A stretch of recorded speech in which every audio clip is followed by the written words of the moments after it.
This episode is sponsored by the Mayfair Hotel, a 5-star hotel located in the heart of London's most iconic neighbourhood. It's a fabulous place. Since 1927, the Mayfair has been a landmark in the city's hospitality scene, timeless and glamorous spot to stay, socialise and explore the very best of London. I love it because it's only a short walk from the West End theatres. Even if you're not going to the theatre, there's award-winning Japanese and Italian dining options at the Mayfair kitchen, as well as private events on the Secret Terrace, cocktails in the elegant Mayfair bar, or spa days at the Urban Retreat. So the Mayfair offers modern luxury for every occasion. So visit www.themayfairhotel.co.uk for more information. Good morning, Alex. It's very nice to be with you on this sunny morning. Start of spring, I'm feeling. I've got a spring in my step, finally. Although it's still dipping into the negative temperatures at night, the weather gods are not treating us favourably. They're giving us glimpses of sunshine,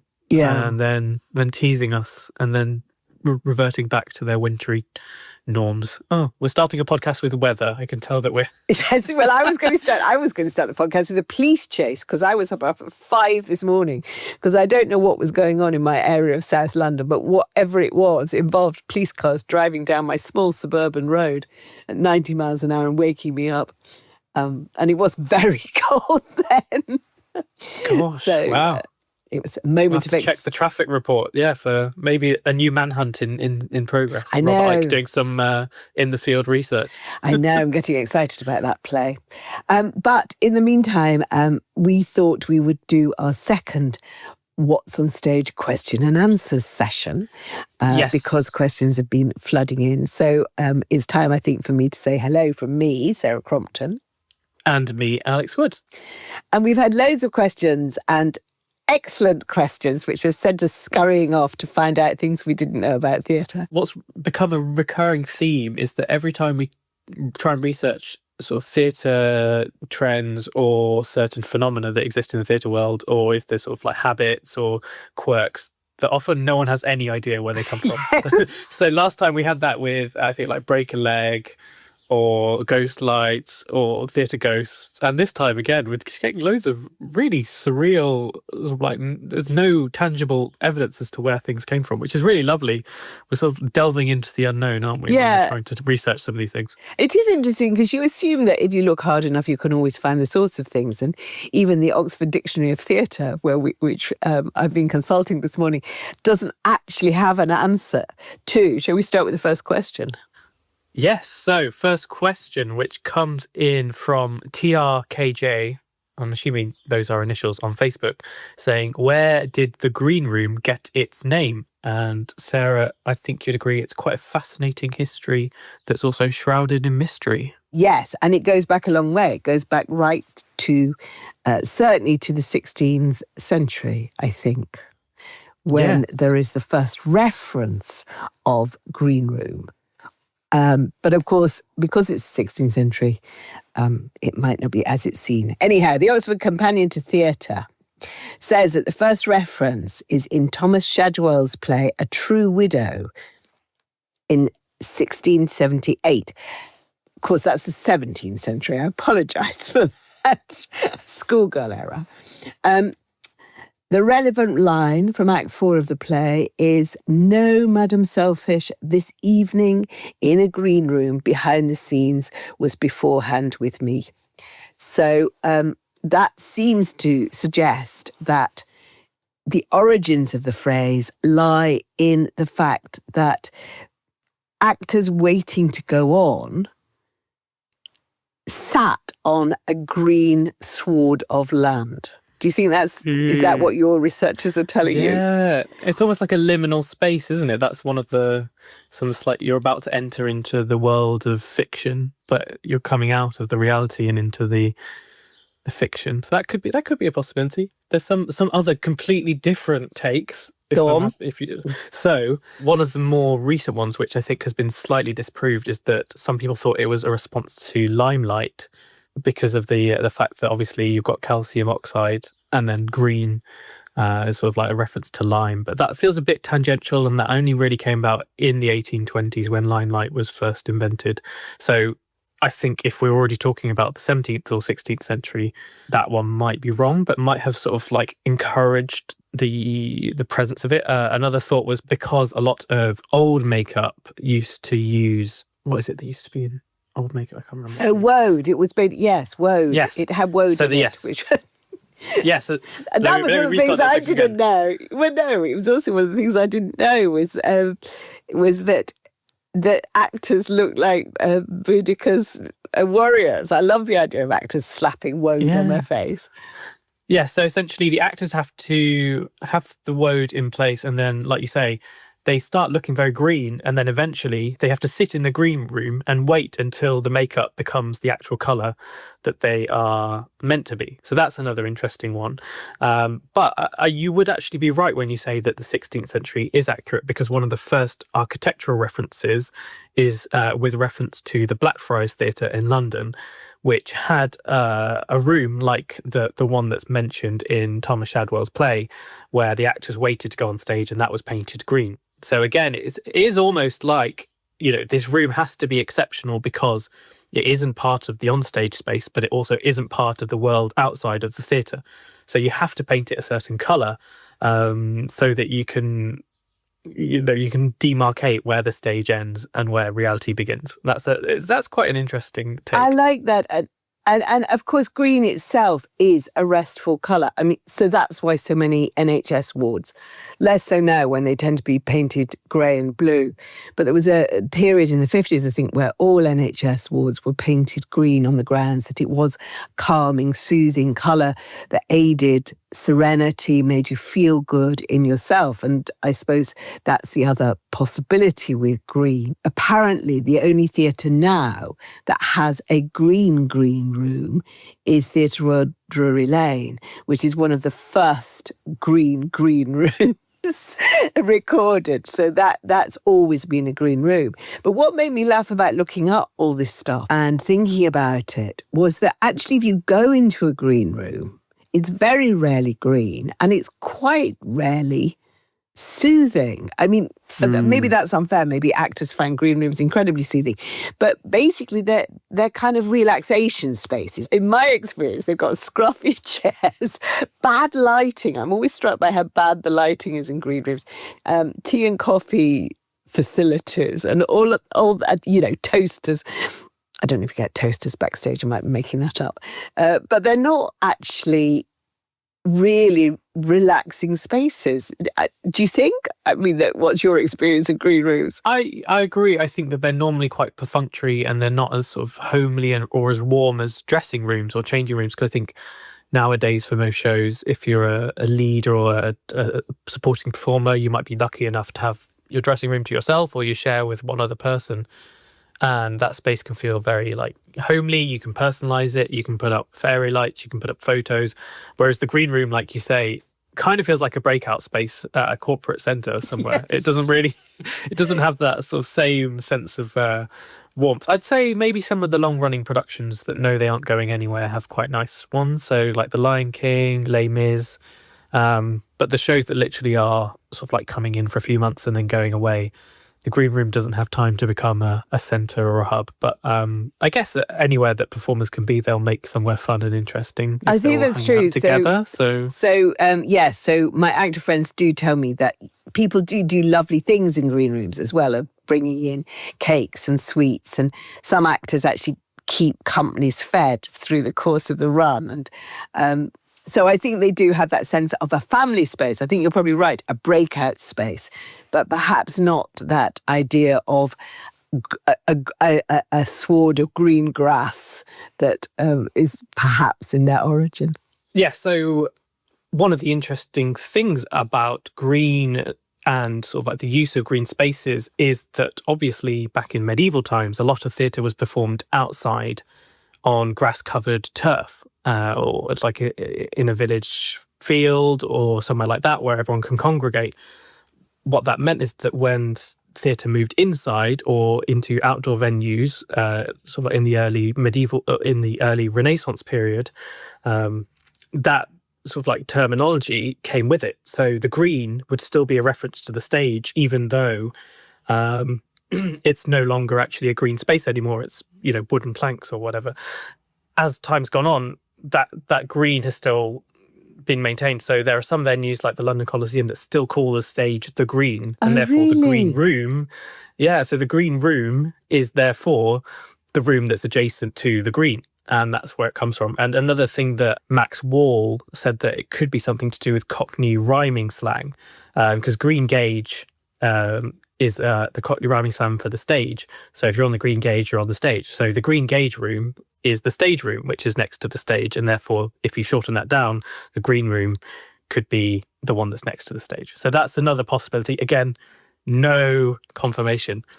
Speaking on Green Room experiences, I remember at the WhatsOnStage Awards, we were having a quick dinner before the event went up at about 5:30, 6 o'clock. And I heard at the stage door someone saying, "Oh, Andrew Lloyd Webber's just coming through. He's got to go to his personal spaces." And I was looking around, and there's all these sort of empty sort of like burger wrappers and chip boxes. And I was like, oh my God, this is Andrew Lloyd Webber's house and it looks awful in here. So I had to sort of do a quick tidy up and clear out all of these sort of like smelly chips and burger remains so that Andrew Lloyd Webber wasn't going to come into the Green Room and tell us off. So you will not be the first or the last to do that. I mean, the other thing, television studios still call it green rooms as well. And they start off, in my experience, very much like corporate breakout spaces.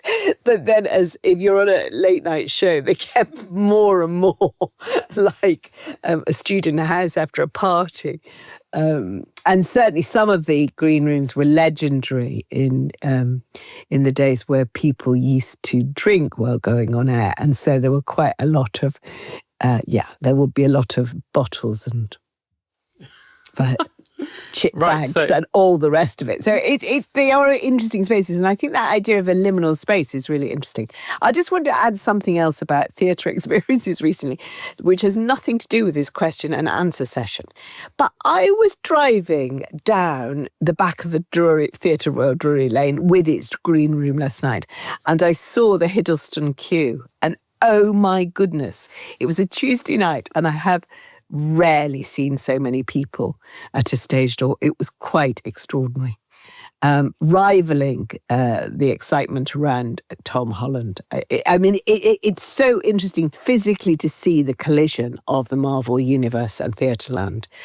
And really lovely at so many levels, because I saw the school parties coming out and they'd had a great night. And it made me think, actually, all that business that we talked about last week about star power on the London stage, how exciting it is. There is something exciting about seeing a stage door queue like that. That wasn't what I said as I tried to manoeuvre around the hordes. I've got a very funny stage door story about Tom Hiddleston and Much Ado About Nothing that I am sworn to secrecy until the run of the show has ended. So you'll have to check back in because it is a doozy. Brilliant! Yeah, I should be waiting. But I'm not allowed to do it because it might jeopardise his tranquility. Is that a clever bridge into our next question, Alex, which is about ahistoricality in theatre? Yes. So Rebecca D on Instagram stories has asked, what's your opinion on historical accuracy in theatre? And I know, Sarah, you've had some thoughts on this one for a while. I have. I, on the whole, don't care where anything is set. So I have seen absolutely brilliant historical productions where everything is historically accurate. The Globe's long lamented Twelfth Night comes to mind, where Mark Rylance played Olivia and everything was period dress and no amplification and very much according to the rules of the day. But I have also seen some of the most exciting theatre of my life where all rules have been thrown high into the air, and plays by Shakespeare and Chekhov are set in a completely random time period, or in the present day, or sometimes somebody just chooses a point in time in which to set a play. It doesn't always work, but I don't really mind about that. But the thing I have come to believe is that it's harder to do with more modern plays. So I was very struck watching The Little Foxes by Lillian Hellman, which Lindsay Turner recently revived at the Young Vic, that she, for entirely clear reasons about making the play speak to today, set it sort of in the 1960s, and yet left in the play all its references to 19th century and to slavery and to plantations. And that disjunction was really jarring for me. And I can't remember feeling so much that I wanted to see a play with people in corsets, really. I remember we were talking about Fiddler on the Roof on Wednesday, and one of the things that we didn't mention about Tom Scott's brilliant costume design is how he would occasionally let the present day sort of seep into the aesthetic that had been created on stage. So, you know, there would be costumes like hoodies or sort of something you'd probably find in the East End of London. So it almost brought the present day very subtly into the past, into Anatevka. And that for me was where it became really interesting, where you thought about how two time periods rub up against each other and they sort of echo one another. And sometimes it could even, pun intended, corset a production when you do try and set it at a different period, because all of a sudden you're restricting what you can actually say with the material if you're trying to shoehorn it into a different context. The best directors know trying to pigeonhole something into somewhere that it doesn't fit very comfortably, it is always quite damaging to an overall experience for an audience member. So yeah, I think it can work really well, but I don't think there needs to be any obligation to do it. And I also don't think that there's any push to try and modernize plays at every opportunity. I think people are more than happy to sit back in a period piece, like something like Dear Octopus, which will always probably be your favourite show of 2024 and is resolutely of the period in which it is set. It doesn't try and do anything too contemporary.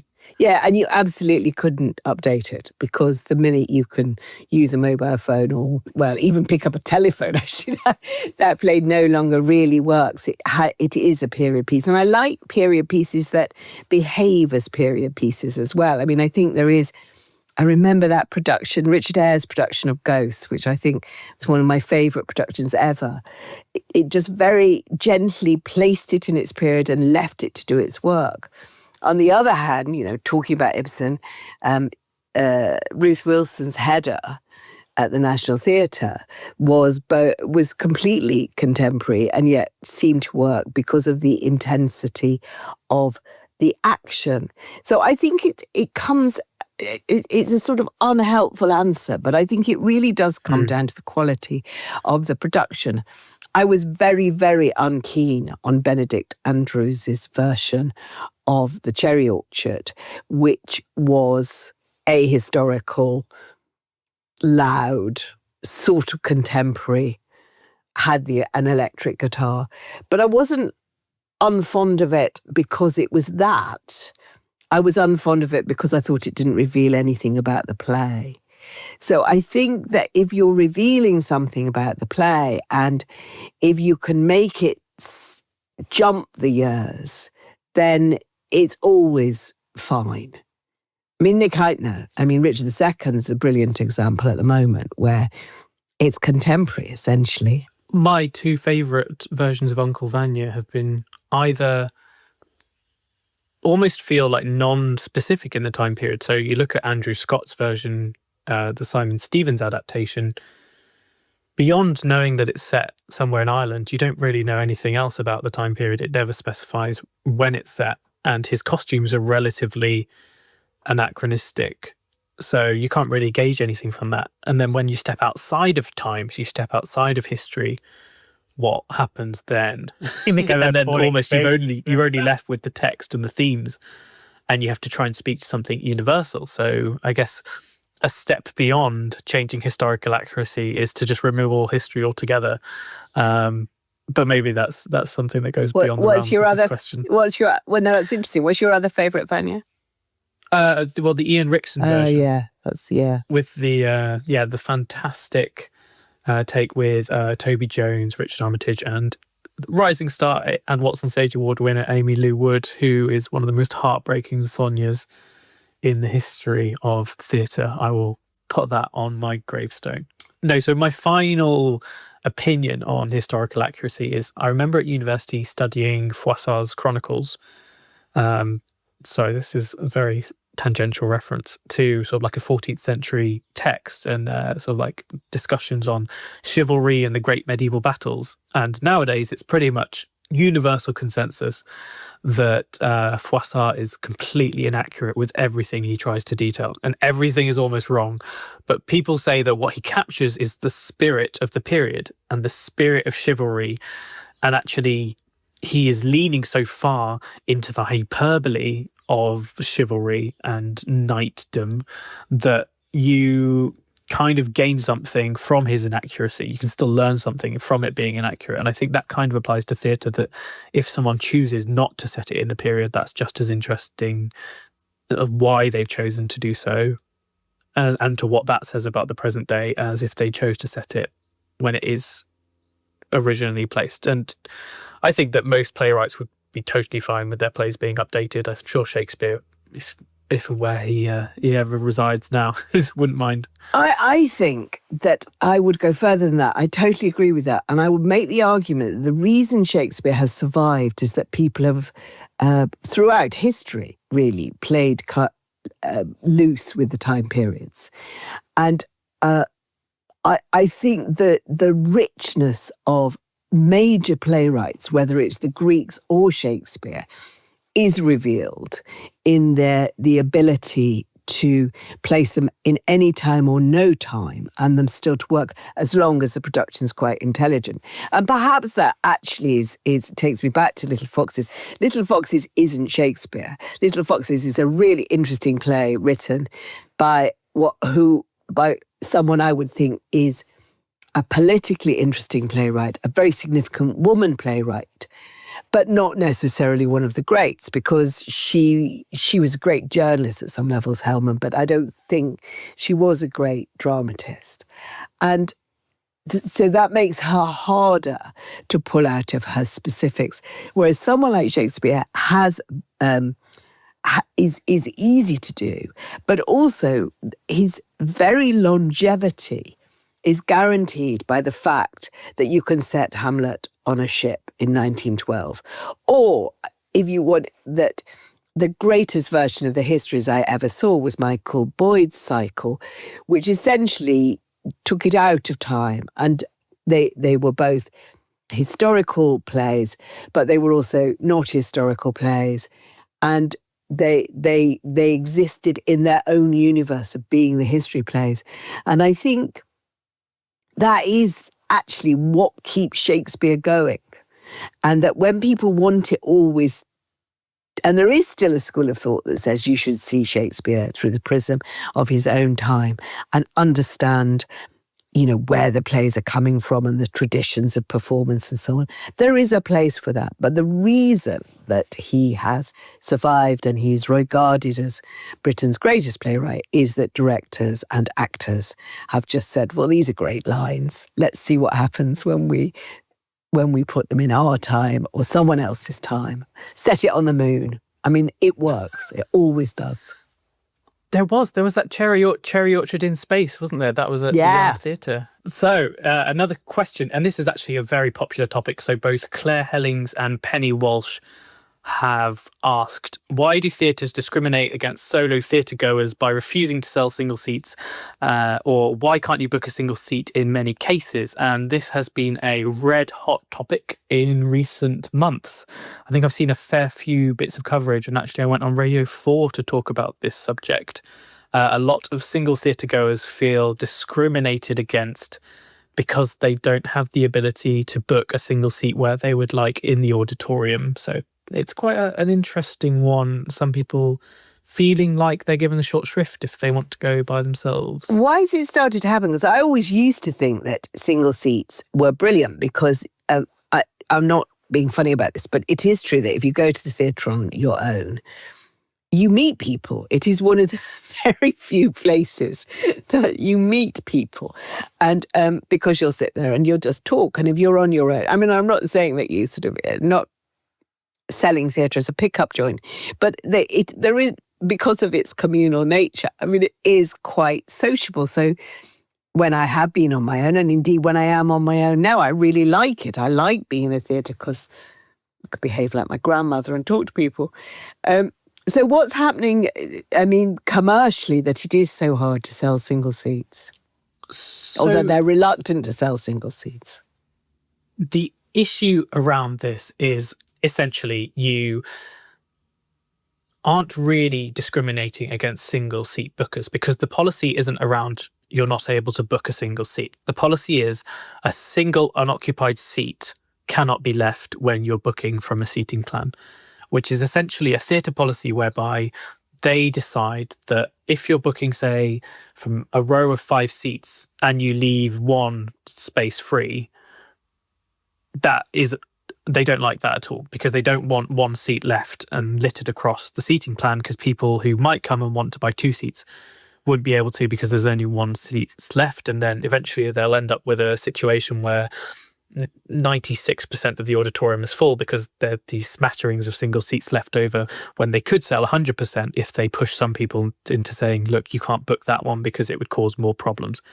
The problem is, obviously, is that if you're booking an odd number of seats, say 3 or 1, it's more likely you're going to end up with a single seat left unoccupied wherever you decide to book your tickets. So it's not really a discrimination against single seats. It's more that single seats have losing out because of this policy. When I did some research on this earlier in the year, a lot of venues said they have retired this policy because they've heard this feedback and they've been frustrated. They've heard the frustration from ticket bookers saying, look, we want to go by ourselves. We want to sit wherever we can. We don't feel like there's any problem with booking a single seat. And so they've actually reversed some of these policies because they've responded to that, which is lovely. They still do happen in certain places. So it's sort of like, depending on which booking system you're going through and which venue you're booking for, it can still take place. But for the most part, it seems like it's slowly fading away, which is great. One thing I would also recommend at the Bridge Theatre, which has just announced its 2025 programming with a very exciting new revival of Into the Woods from Jordan Fine, is actually they had single seats on those fold-out seats on the edge of rows, and they were available for about a quarter of the price of the full price seats next to them. So, if you're happy to sit by yourself, that's totally fine. That sounds really good. I might do that. I think it is good that they are addressing it, because I am old enough to remember just about when you book seats from people, and they used to, the box office, you had to go and they used to rub out the pencil marks. I used to be fascinated. I do actually remember this quite strongly as a child, that people would be rubbing out pencil marks on crosses on seats and deliberately sort of physically arranging them. So I guess if they can make electronic systems behave like a man or a woman with a pencil, then the problem will be solved. And single theatre goers will once again be welcome to go to the theatre. Yeah, and there'll be hookups aplenty. And I'm not suggesting that, but if anybody wants my dating guide to theatres and indeed art galleries, which is the other place I've met people, then they can apply on requests. So another big question. We've got a lot of requests for this one. Why don't they have more ladies' toilets in theatres? And why is there such a huge queue for the ladies? That's from Sophie Kripe and Wendy Coy, both on Facebook. Sarah, I feel like you have had a look at this. I mean, I'm so with you. Before they renovated it, the Theatre Royal Bath, I mean, they have improved things, so I'm not going to hold them up now, but you basically had to start queuing during the first act to have any chance at all of getting into the ladies' loo. And it is not a problem that exists only in theatres. It's all to do, as everybody who's writing in must know, with the age of the buildings. And the same is true if you go to a gig at an old venue, that you find that the ladies' loos have got these tragic queues, whereas the men are just walking in and out. So there is a real issue, again, about cubicles, essentially. And of course, it has been made worse by gender-neutral loos, which do make in my experience, the women's loos gender-neutral, but they leave urinals in the men's, which just means that there are more people queuing for the women's than for the men's. So that is... hasn't improved things. However, every new theatre has a lot of loos. I mean, you go to the Bridge and it is wonderful how many loos. And a lot of theatres have spent a lot of time and money trying to work out how to fit in more cubicles. And some of them have done it really brilliantly. The Wyndhams, which you walk into what looks like a very small loo, and they've managed to extend the wings of the area so that there are like corridors. And so there are as many cubicles as they can fit in. And the other thing I think that theatres are good and kind at now is they do try to hold the interval until the last person is out of the cubicle loo. You have to pee very fast, but they do wait for you. Even though the other night, there was actually literally somebody standing behind the door going, "Are you going to be long?" So I raced out. I mean, it's insoluble, really. It's to do with Victorian theatres. And I am on the side of the theatre owners. I think they've made as much effort as they can. And the other thing I will... Oh, sorry, I'm going on. God, I could talk about this for hours. You could. It's an important topic. I think it is... It probably puts so many people off going to the theatre, having such a terrible toilet experience, doesn't it? And there are, oddly, hidden loos in theatres that you can find if you go often enough. So there's one at the top of the stairs, I think in the Noel Coward, that if you're swift off the mark, you can get into and out of before the interval's over. You have to be very thin. Quite a lot of the hidden loos are in such small spaces that you literally sort of do a dance with your fellow loo goers to get in and out. At the Old Vic, also, they dedicated their entire top floor to toilets, didn't they? They've got loads of cubicles up there. So if you're willing to brave all the stairs. And there's a weird thing at the London Palladium where the entrance to the ladies, there's another entrance on the side and there are more loos. Everybody thinks it's the exit, but in fact there are two ladies sitting next to each other. So those are my top tips. I am also prepared to provide a loo guide on request. Oh my gosh. I think there's a demand for that. I think we need Sarah Crompton's Guide to the Toilet, and it will be you recreating Ewan McGregor's scene from Trainspotting will be on the front cover. Exactly. Be perfect. I just want to make clear, because these things are, I don't want to cause controversy about gender neutral toilets. I am in favour of gender neutral toilets. That's fine by me. But I do think the former gents' toilet should also become gender neutral, i.e. it won't speed things up, but in the interest of fairness, it will put more cubicles in. So that's my feeling. Exactly. That's what feels iniquitous at the moment, is that there are still just urinal only. And I have, with my fellow loo goers, adopted sort of various raids on the gents. That works. So that's my other top tip. So basically, if you're getting to the end of the interval and there aren't many men, then you can, if you act together as a collective, all of you who want to use a cubicle can stop men coming in and using the urinal. I've done that in the past. It didn't go entirely well. Yeah.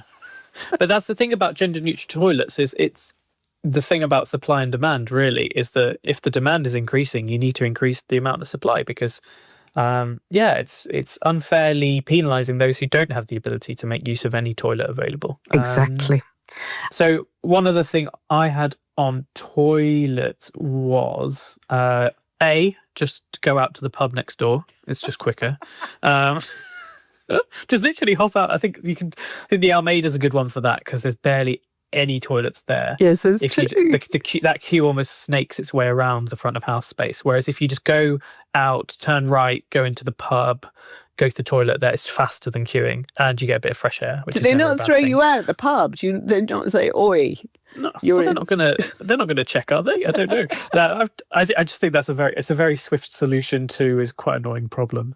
But I would totally echo your point about venue owners now know it's their top priority. I think Nika Burns, when she opened at Soho Place, was saying so much about the priority where it comes to toilets, and she really put her money where her mouth is. But when you're dealing with these buildings that just are not made for there's just they're basically misogynistic theatres, aren't they? They're not made for women going to the toilet. I remember when Dear England was on, there was all that commentary about how the women's toilets were very very amenable spaces all of a sudden, because it was such a male heavy audience for that show, that suddenly the gents was the one with the queues. So yeah, the other thing on sociability is I have met some lovely people in the queues for women's loos. So that's that is the other plus of the shortage of toilet space.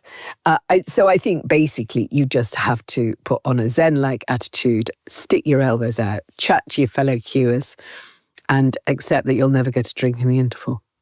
Yeah, or send off your enterprising husband who's already got through the toilets to go to the bar, and then he has to foot the bill for that, because you've already been penalised for having to go to the toilet. Next question then. I think this, Alex, tragically may have to be our last as well. I'm just going to say that now, because we've been chatting for so long. Lose, obviously. Honestly, we're going to have to, some of this is going to have to fall into part 3, isn't it? Yeah, exactly. I think my final one will be, has a show ever closed during previews, which is from Emma Theatrics on Instagram stories. And we've been doing some research about some theatre disasters. We already did a podcast on this specific topic, but we've actually got some shows that fell during previews, which is a very specific disaster in its own right. So, Sarah, what is your favourite show that's closed during previews? The main one, I suppose, is Breakfast at Tiffany's, which we both came across. So my point, I think, about shows that close in previews is that by their nature, you are unlikely to have heard of them. So the shows that close in previews, particularly in the States, where I think it is more common than in the UK, partly because the Broadway preview system is more embedded, they're nearly all vanish without a trace. So what you're looking for are interesting stories behind the shows. And Breakfast at Tiffany's was an absolute banker. I mean, everybody thought it was going to be a complete success in 1966. It starred Mary Tyler Moore and Richard Chamberlain, who would be the two most in-demand actors of that period. It wasn't long after the film, I think the film's 63, which had been a huge success. It had Abe Burrows was directing and had written the book, and Bob Merrill was doing the music and lyrics. And it had 2 out-of-town tryouts, during which the book got rewritten by Edward Albee, of all people. The Edward Albee. And yet, you can take up the story. I just almost wonder, I'll come on to this more later, but just this must have been just terrible producing, right? When so many things about this sound like an instant win for everyone concerned, from the casting to the creative team to the subject. This is coming in 1966, 5 years after the huge film Breakfast at Tiffany's. So there should be demand for this. There's no reason for it to close. But it got to Broadway after its initial run, and had its title changed from Holly Golightly to Breakfast at Tiffany's to try and appeal. But so it essentially closed 4 nights later, because 4 previews in. 4 previews in. Yeah, it's kind of a mystery. It's because there had been strong demand. There's sort of like the advance wasn't too bad. So again, I feel like there must be something under the bonnet here that meant that it was just a bit of a mess on a creative level. And it sounds like the cast were having to constantly rewrite also having to work with new material. They were having to re-rehearse, and it just sounded like everyone was just sick of it. and they just wanted it all gone. Yeah. So I think it was just kind of we're too exhausted to carry on with this, rather than we could probably turn this around if we had a bit more time. And, the money sounds like it was there, but it was a complete loss because they just had to cancel everything. Yeah, famously ruthless producer David Merrick, who just pulled the plug, which is fascinating. And it is interesting because it does mean that there are shows that title is no guarantee. One of my top tips is, if you are ever planning a stage play or a musical, don't do Moby Dick, because Moby Dick as a play closed on Broadway in the 60s after never getting beyond previews. But also, it's famously one of Cameron Mackintosh's rare misfires, where it did actually open in the West End, the musical version of Moby Dick, against everyone's advice at the Piccadilly Theatre. He took a very small show and put it in a big theatre, and it struggled on for 4 months and then sank. So Moby Dick, not a good title. No, and it's funny how titles sometimes always seem to fail, and Moby Dick is one of them. The other one seems to be The Little Prince and the Aviator, it sounds as though every aspiring composer has tried to turn Antoine de Saint-Exupéry's famous novel into a musical or a stage show in some form. And in 1981, it was the turn of Hugh Wheeler, Don Black and John Barry, who'd been working on the show for a little while, and there'd actually been a Lerner and Loewe version that bombed in the 1970s. But for some reason, everyone keeps being drawn back to this tale of a stranded prince and an aviator. But so in 1980s, the show lasted a grand total of 20 previews, and had Michael York, Anthony Rapp, Ellen Green, Gordon Greenberg in the cast. So quite a strong cast. Again, it almost feels as though here it was the venue that pulled the plug, and they said, no chance of this turning around, and sort of like overruled the producer. And the producer then turned around and sued the Nederlander organization because they pulled the plug on his show, and was awarded $1 million for it. So, which is quite interesting. That was 2/3 of his investment he got back through legal proceedings. So perhaps the venue there was just too hasty and saying, this is a dud. So yeah, that's quite an interesting one. It is, and it means that Ellen Green has the unfortunate title of being in two. She became really famous for Little Shop of Horrors, which was clearly an absolute rocket-propelled career. But she also was in a show called Rachel Lily Rosenblum and Don't You Ever Forget It, which also never struggled. That went down after 7 previews. So I think she's the only Broadway actress slated to lead 2 musicals that didn't get out of preview. Wow, she's the albatross, the Broadway albatross. Yeah, but no, you can't say that because of Little Shop of Horrors. I can. That's true. Although that was always more of a success off Broadway than on Broadway. Well, so maybe that was their fatal mistake. What's interesting about flop shows, sort of slightly outside previews, is that sometimes performances can emerge from them even without the show itself having any success at all. So I was looking at a play called Requiem for a Heavyweight, which came on Broadway in 1985, had 8 previews, and knew as it went into performance that it was closed after 3 performances. It itself had an interesting history because it's based on a 1960s TV film that introduced Jack Palance to the world, and it's about a failed boxer, but a punch-drunk boxer. Big, sentimental show. Obviously just didn't survive the transition, but it did win John Lithgow, Man of the Moment, a Tony nomination for the central part.